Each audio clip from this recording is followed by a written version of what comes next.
জাতীয় থেকে আন্তর্জাতিক প্রান্তিক জনপদ থেকে নগর চারপাশ ঠিক কি ঘটছে এই মুহূর্তে তা নিয়ে আমাদের আয়োজন এখন চারদিক। আর আপনাদের সঙ্গে আছি আমি সিউল আহমেদ।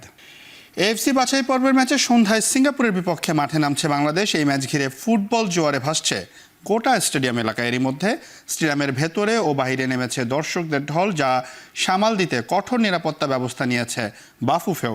এ বিষয়ে আরও জানাতে স্টেডিয়ামের ভেতর থেকে যুক্ত হচ্ছেন সহকর্মী শরীফ রওশন এবং বাইরে থেকে যুক্ত হচ্ছেন সহকর্মী ওয়াসিউল হক পান্থ। এছাড়াও বাংলাদেশ সিঙ্গাপুর ম্যাচ বড় পর্দায় দেখতে রাজধানীর রবীন্দ্র সরোবরে ভিড় করছেন সমর্থকরা। সেখানে আছেন সহকর্মী শাহাদাত অব্র। প্রথমেই যাচ্ছি রওশনের কাছে। রওশন, মাঠে এখন পর্যন্ত কি পরিমাণ দর্শক প্রবেশ করতে পেরেছে আর আমাদেরকে জানাবেন ম্যাচ ঘিরে আর কি কি আয়োজন থাকছে?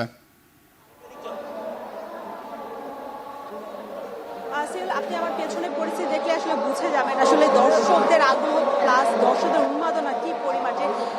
দর্শকদের এখন পর্যন্ত ম্যাচের 2 ঘন্টা সময়ের আগে কিন্তু ম্যাচ বলা চলে কানায় কানায় ভরে গেছে। একটু পরেই কিন্তু দেখা যাবে যে 5টা থেকে শুরু হওয়ার কথা আছে, যা আমাদের কনসার্ট। সেই কনসার্টের জন্যই কিন্তু দর্শকরা অনেক বেশি আগ্রহের সাথে বসে আছে। কারণ আপনি নিশ্চয়ই জানেন যে 2014 সালে সবশেষ বিশ্বকাপের আসরে আয়োজনে এত বড় একটা কনসার্ট কিন্তু হয়েছিল। এই জন্য দর্শকদের আগ্রহ অনেক বেশি। জাতীয় স্টেডিয়াম বিশেষ করে হামজা চৌধুরী ইসলামের খেলা দেখার জন্য উন্মুখ হয়ে আছে সাধারণ দর্শক, যে কারণে এখনো কিন্তু আসলে মানুষ কিন্তু অপেক্ষায় আছে। 5টা বাজে শুরু হওয়ার কথা কনসার্ট, যে কনসার্ট আসলে শুরু করার প্রস্তুতি নিচ্ছে আয়োজকরা। এখানে কিন্তু মুজা, জেফার সহ সঞ্জয় 3জন কিন্তু পারফর্ম করবে। আধা ঘন্টা এই কনসার্টটি চলবে। এরপরেই কিন্তু মাঠে খেলোয়াড়রা ওয়ার্ম আপ শুরু করে দেবে। এই জন্য এই অপেক্ষায় কিন্তু আছে দর্শকরা। সিউল, আপনাকে আরও একটি বিষয় জানিয়ে রাখতে চাই, এবার কিন্তু গেটের বাহিরে যেই নিরাপত্তা ব্যবস্থাটা, সেটা কিন্তু নজিরবিহীন নিরাপত্তা ব্যবস্থা হয়েছে। গেল ভুটানের বিপক্ষে ম্যাচে যেই অনাকাঙ্ক্ষিত ঘটনা ঘটেছে, বাফুফে সেই জায়গায় বেশ সতর্ক অবস্থানে আছে, যে কারণে 4 নম্বর 3 নম্বর সাধারণ দর্শকদের জন্য যে ঢোকার প্রবেশ গেট, তার থেকে কিছুটা দূরত্ব রেখে কিন্তু দর্শকদের ঢোকানোর ব্যবস্থা করা হচ্ছে। এবং প্রচুর নিরাপত্তা ব্যবস্থার সাথে সাথে স্বেচ্ছাসেবক এবং যারা সিকিউরিটির পারপাসে কাজ করছে, যারা চেকিংয়ের পারপাসে কাজ করছে, তারাও কিন্তু অনেক অনেক বেশি রয়েছে। সেক্ষেত্রে আমরা দেখতেই পাচ্ছি দর্শকদের অনেক বেশি আগ্রহ রয়েছে। এই দর্শকদের 5টা বাজে বলে দেওয়া হয়েছিল যে বাফুফের গেট বন্ধ করে দেওয়া হবে, কিন্তু দর্শকদের চাপের কারণে কিন্তু এখনো বন্ধ করে দেওয়া হয়নি। আশা করা হচ্ছে যে ম্যাচ শুরু হওয়ার আগে আসলে সব দর্শকরা মাঠের ভিতর ঢুকে যাবে। সিউল,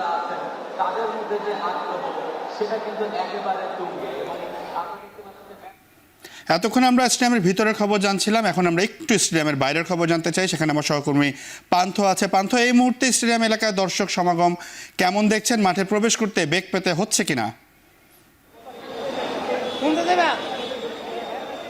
সিউল, যেমনটি দেখতে পাচ্ছেন না, শুরুতেই কিন্তু যেমনটি শুনছিলাম যে প্রায় 80-70% দর্শক কিন্তু ইতিমধ্যে প্রবেশ করেছেন। এবং আমরা ইতিমধ্যে দেখতে পাচ্ছি যে সিঙ্গাপুর দল কিন্তু মাঠে এসে প্রবেশ করেছে এবং তাদেরকে দেখার জন্য উৎসুক জনতার কিন্তু বেশ ঢল নেমেছে বলতেই হচ্ছে। কারণ সিঙ্গাপুর বড় একটি দল, অনেকদিন পর বাংলাদেশে খেলতে এসেছে এবং এই ম্যাচকে ঘিরে কিন্তু দর্শক উন্মাদনা অনেক বেশি। এবং এই ম্যাচকে ঘিরে কিন্তু আরও বিভিন্ন রথী মহারথীরাও মাঠে এসে প্রবেশ করেছেন। কিছু সময় পূর্বে আমরা দেখেছি বিসিবির সদ্য সাবেক সভাপতি ফারুক আহমেদও কিন্তু মাঠে প্রবেশ করেছেন।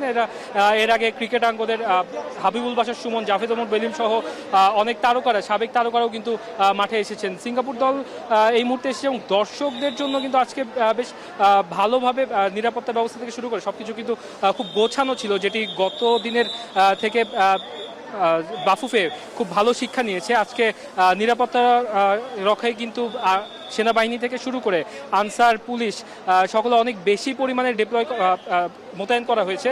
এছাড়াও সোয়াটের সদস্যরা কিন্তু আমরা জানি যে তারা মাঠের ভেতরে দায়িত্ব পালন করবেন। এবং শুরুতে কিছুটা ঝঞ্ঝাট হয়েছিল দুপুর 2টোর সময়, কিন্তু গেট খোলার কথা থাকলেও গেট খুলতে প্রায় 45 মিনিট দেরি করে। এখানে বাফুফের পক্ষ থেকে বা টিকিফাইয়ের পক্ষ থেকে জানানো হয়েছে যে এটি একটি টেকনিক্যাল সমস্যা ছিল, যার কারণে কিন্তু 45 মিনিট দেরি হয়েছে।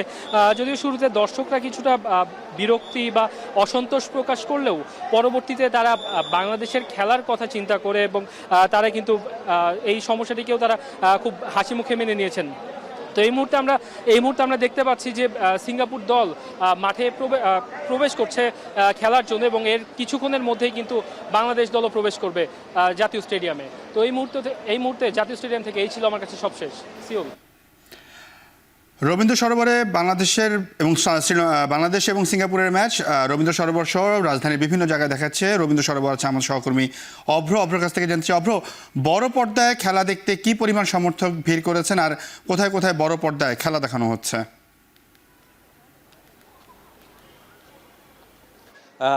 এই মুহূর্তে কিন্তু রবীন্দ্র সরোবরে আমি আছি, আর এখানে আমি দেখতে পেয়েছি যে নানা জায়গা থেকে কিন্তু মানুষজন জড়ো হচ্ছে কিছুক্ষণ পরেই, তার মানে 7টা বাজে, ঠিক 7টায় কিন্তু খেলা শুরু হবার কথা রয়েছে। আর সেটির জন্য কিন্তু যারা বাংলাদেশের ফ্যান আছেন তাদের জন্য কিন্তু ঢাকা শহরের নানা জায়গায় কিন্তু বাফুফের পক্ষ থেকে এই ধরনের আয়োজন করা হয়েছে, যেন যারা টিকিট না পেয়েও খেলা দেখার আনন্দ থেকে কোনো অংশেই বাদ না পড়ে, সেই জন্য কিন্তু এই আয়োজন। আমি যদি একটু দেখাতে চাই যে বাংলাদেশের জার্সি পরে কিন্তু অনেকেই এসেছেন, তারা বাংলাদেশের পতাকা নেড়ে বাংলাদেশের যে আজকে খেলা সেটিকে কিন্তু অনেকাংশে তাদের যে সমর্থন সেটি কিন্তু প্রকাশ করছেন। তার পাশাপাশি কিন্তু একটু আগে বলছিলেন আমাদের সহকর্মীরা যে জাতীয় স্টেডিয়ামেও কিন্তু দর্শকদের ভিড় কিন্তু প্রচণ্ড। আর এখানেও কিন্তু আস্তে আস্তে আমি আরও 2 ঘন্টা আগে থেকে এখানে আছি, তখন কিন্তু এত মানুষ ছিল না। আস্তে আস্তে কিন্তু এই জায়গাটিও ভরে যাবে, যেহেতু 7টা বাজার আরো অনেকটা সময় বাকি আছে। তার পাশাপাশি বলে রাখতে চাই যে এই যে সিঙ্গাপুর এবং বাংলাদেশের ম্যাচ, এটি কিন্তু দীর্ঘদিন পর হচ্ছে, প্রায় 10 বছর পরে এই যে আজকের এই ম্যাচটি অনুষ্ঠিত হচ্ছে। আর এএফসি কাপের অংশগ্রহণের জন্য বাছাই পর্বের যেই এই ম্যাচটি, এটি কিন্তু বাংলাদেশের জন্য অনেক বেশি গুরুত্বপূর্ণ। তার পাশাপাশি বাংলাদেশে হামজা থেকে শুরু করে জামাল ভুঁইয়া, তাদের সমর্থনে কিন্তু তারা তাদের জার্সি পরে এসেছেন, এবং তাদের সাথে যখন আমরা কথা বলছিলাম তখন তারা আশা প্রকাশ করেছেন এই ম্যাচটি বাংলাদেশ অনেকাংশে জিতবে, এমনটাই কিন্তু তাদের প্রত্যাশা রয়েছে। তার পাশাপাশি যদি আমি সিঙ্গাপুরের কথা বলি, তারা কিন্তু বাংলাদেশের থেকে অনেকটাই এগিয়ে বলা চলে তাদের র্যাঙ্কিংয়ে, এবং তার পাশাপাশি বাংলাদেশ আজকের ম্যাচটি যদি জিততে হয় তাহলে অনেকটাই ফাইট করতে হবে, এমনটাই কিন্তু বলছেন যারা দর্শক। তারা বিশ্বাস করেন যে আজকের এই ম্যাচটি হামজা সহ জামাল ভুঁইয়া সহ যারা যারা খেলোয়াড় আছে বাংলাদেশের, তারা কিন্তু অনেকাংশেই যেভাবে ভুটানের সাথে জয় এনে দিয়েছিল বাংলাদেশের গত 4 তারিখে, ঠিক তেমনি এই ম্যাচটিও জয়ের মাধ্যমে তাদের মুখে হাসি থাকবে, এমনটাই প্রত্যাশা করেছে যারা এখানকার দর্শক আছে, বাংলাদেশের ফ্যান আছেন তারা। এ ছিল আমার কাছে রবীন্দ্র সরোবর থেকে সর্বশেষ। সিউল। জাতীয় স্টেডিয়াম থেকে খবর জানাচ্ছিলেন রওশন, এবং স্টেডিয়ামের বাহির থেকে খবর জানাচ্ছিলেন সহকর্মী ওয়াসিউল পান্থ, আর রবীন্দ্র সরোবর থেকে জানাচ্ছিলেন শাহাদাত অভ্র। বাংলাদেশ সিঙ্গাপুরের সর্বশেষ তথ্য। 4 দিনের রাষ্ট্রীয় সফরে লন্ডন পৌঁছেছেন প্রধান উপদেষ্টা ডক্টর মোহাম্মদ ইউনূস। দুপুর 12:15টার দিকে লন্ডনের হিথ্রো বিমানবন্দরে পৌঁছান তিনি। সেখান থেকে সেন্ট্রাল লন্ডনের দ্য ডরচেস্টার হোটেলে যান প্রধান উপদেষ্টা। এবারের সফরে বাকিংহাম প্যালেসে ব্রিটিশ রাজা 3য় চার্লসের সঙ্গে দেখা করবেন ডক্টর ইউনূস। এ সময় কিংস চার্লস হারমোনি অ্যাওয়ার্ড গ্রহণ করবেন তিনি। আগামী 12 জুন লন্ডনের সেন্ট জেমস প্যালেসে এই পুরস্কার দেওয়া হবে। সফরসূচি অনুযায়ী 11 জুন ডক্টর ইউনূসের সঙ্গে দ্বিপক্ষীয় বৈঠক করবেন ব্রিটিশ প্রধানমন্ত্রী কিয়ার স্টারমার। পররাষ্ট্রমন্ত্রী ডেভিড ল্যামি, অন্যান্য সিনিয়র মন্ত্রী, রাজনৈতিক নেতা এবং ব্যবসায়ী সম্প্রদায়ের প্রভাবশালী ব্যক্তিরা প্রধান উপদেষ্টার সঙ্গে সাক্ষাৎ করবেন। এছাড়া 13 জুন প্রধান উপদেষ্টার সঙ্গে সাক্ষাৎ করবেন বিএনপির ভারপ্রাপ্ত চেয়ারম্যান তারেক রহমান। সফর শেষে আগামী 14 জুন প্রধান উপদেষ্টার দেশে ফেরার কথা রয়েছে। এদিকে লন্ডনের প্রধান উপদেষ্টার সঙ্গে তারেক রহমানের বৈঠকে নির্বাচনের তারিখ নিয়ে ফলপ্রসূ আলোচনা হবে বলে আশা প্রকাশ করেছেন বিএনপি মহাসচিব মির্জা ফখরুল ইসলাম আলমগীর। সকালে গুলশানে বিএনপি চেয়ারপারসনের কার্যালয়ে সংবাদ সম্মেলনে তিনি বলেন, দেশের রাজনৈতিক সংকট কাটিয়ে উঠতে এই বৈঠক গুরুত্বপূর্ণ ভূমিকা রাখবে। ওনাকে ফর্মালি দাওয়াত করা হয়েছে মিটিংয়ের জন্য। এটা আপনার 13 তারিখে 9টা থেকে 11টা পর্যন্ত লন্ডন টাইমে এই সময়টা দেওয়া হয়েছে আর কি। স্ট্যান্ডিং কমিটির পক্ষ থেকে স্বাগত জানানো হয়েছে, এবং আমরা প্রত্যাশা করছি যে এটা বাংলাদেশের যে রাজনৈতিক যে সংকটগুলো আছে এগুলোকে কাটিয়ে উঠতে একটা পজিটিভ ভূমিকা রাখতে পারে এই সাক্ষাৎকারটা। এর মধ্যে এই সাক্ষাৎকারটা হলে অনেক সমস্যার সমাধান হয়ে যেতে পারে এবং অনেকগুলো সহজ হয়ে যেতে পারে, নতুন ডাইমেনশন সৃষ্টি হতে পারে। জুলাই গণহত্যার মামলায় অতিরিক্ত নাম থাকায় তদন্তে বেগ পেতে হচ্ছে বলে জানিয়েছেন স্বরাষ্ট্র উপদেষ্টা জাহাঙ্গীর আলম চৌধুরী। বেলা 11টার দিকে গাজীপুর মেট্রোপলিটন পুলিশের গাছা থানা পরিদর্শন শেষে সাংবাদিকদের কথা বলেন তিনি। আগে হয়তো 10 জন 15 জনের নাম থাকতো আর কতগুলি বেনামে দিয়ে পুলিশ মামলা দিত। আর এইবার হইতে কি আপনারা মামলা দিচ্ছেন, 10 জন 15 জনের নাম দিচ্ছেন, 200-250 বেনামি লোক দিচ্ছেন। এই জন্য কিন্তু ইনভেস্টিগেশনও দেরি হয়ে যাচ্ছে। এই জনগণের যে কতগুলি অনেক, হ্যাঁ এর ভিতরে অনেক দোষী আছে, অনেক নির্দোষী লোকেরও আপনার আসামি করে দিচ্ছে। গেল 10 বছরের মধ্যে এবারে সর্বোচ্চ দামে কোরবানির পশুর চামড়া বিক্রি হয়েছে বলে জানিয়েছেন বাণিজ্য উপদেষ্টা শেখ বশিরউদ্দিন। দুপুরে নাটোরে মাদ্রাসায় চামড়া সংরক্ষণ ও চক বৈদ্যনাথের চামড়া ব্যবসায়ীদের সাথে মতবিনিময় সভায় কথা বলেন তিনি। যে বিগত 10 বছরের ভিতরে সবচেয়ে সর্বোচ্চ মূল্যে চামড়া বিক্রি হচ্ছে। আমরা কোনো প্রচেষ্টায়, প্রধান উপদেষ্টার নির্দেশনা অনুযায়ী আমরা যে কাজগুলো করছি, আমাদের কোনো প্রচেষ্টার মধ্যে প্রচেষ্টায় ঘাটতি নাই। আমরা যে কাজগুলো করছি টুকটাক ভুল হচ্ছে, সেই ভুলগুলোকে আপনাদের কাছ থেকে জানছি, শিখছি, বুঝছি এবং সেগুলোকে কারেক্ট করার চেষ্টা করছি। ঈদের ছুটি শেষে কমলাপুর রেলওয়ে স্টেশনে বেড়েছে ফিরতি যাত্রীদের ভিড়, তবে এখনও রাজধানী ছাড়ছে না অনেকে। সকাল থেকে কমলাপুর রেলওয়ে স্টেশনে দেখা যায় জীবিকার তাগিদে যারা ঈদে বাড়ি ফিরতে পারেননি তাদের অনেকেই ঈদের চতুর্থ দিনে ঢাকা ছাড়ছেন। শিডিউলে জটিলতা না থাকায় নির্দিষ্ট সময় স্টেশন থেকে ট্রেন ছেড়ে যাচ্ছে। কমলাপুর স্টেশন থেকে আজ সারাদিনে 25টি ট্রেন ছেড়ে যাবে। দেশের বিভিন্ন প্রান্ত থেকে কমলাপুর রেল স্টেশনে ফিরবে 22টি ট্রেন। করোনা সংক্রমণ বাড়ায় ফিরতি ট্রেন যাত্রায় মাস্ক পরার অনুরোধ জানানো হলেও খুব কম সংখ্যক যাত্রী নিয়ম মানছেন। ঈদের ছুটিতে পর্যটকদের পদচারণায় মুখর পর্যটন কেন্দ্রগুলো, এতে খুশি পর্যটন ব্যবসায়ীরা।